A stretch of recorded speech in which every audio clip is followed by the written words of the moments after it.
നമസ്കാരം. Raf talk ഫുട്ബോളിലേക്ക് അവർക്കും സ്വാഗതം. സൗദി സൂപ്പർ കപ്പിന്റെ ഫിക്സർ ഇപ്പോൾ ഒഫീഷ്യലായിട്ട് പുറത്തു വന്നിട്ടുണ്ട്. അൽ നസറിന്റെ എതിരാളികൾ അൽ ഇത്തിഹാദാണ്. ഒട്ടും ഒളിവുമല്ല അൽ നസറിന് എന്ന അർത്ഥം. കാരണം നിലവിലെ പ്രോ ലീഗ് ചാമ്പ്യന്മാർക്കെതിരെയാണ് അവർക്ക് കളിക്കേണ്ടത്. മറ്റൊരു മത്സരത്തിൽ അൽ ഹിലാലും അൽ ഖാദിസിയയും തമ്മിൽ ഏറ്റുമുട്ടുകയും ചെയ്യും. പിന്നെ ഫൈനൽ മത്സരമാണ്. അപ്പോൾ അതിന്റെ ഷെഡ്യൂൾ നമ്മൾ കൃത്യമായിട്ടൊന്ന് പരിശോധിക്കുകയാണ്.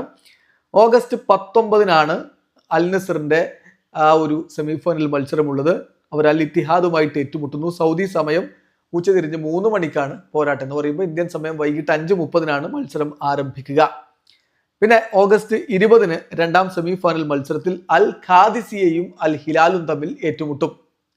അപ്പോൾ ഈ മത്സരങ്ങളിലെ വിജയികൾ തമ്മിൽ ഫൈനൽ മത്സരം ഷെഡ്യൂൾ ചെയ്തിരിക്കുന്നത് ഓഗസ്റ്റ് 23 ഏതായാലും അൽ നസറിനെ സംബന്ധിച്ചിടത്തോളം കടുത്ത പരീക്ഷണങ്ങളാണ് വരാൻ പോകുന്നത് എന്നർത്ഥം. എങ്കിലും അവർ സൂപ്പർ താരം ക്രിസ്ത്യാനോ റൊണാൾഡോയുടെ കോൺട്രാക്ട് പുതുക്കിയിട്ടുണ്ട്. അദ്ദേഹം അവിടെ തുടരും എന്നുള്ളത് ആശ്വാസകരമാണ്.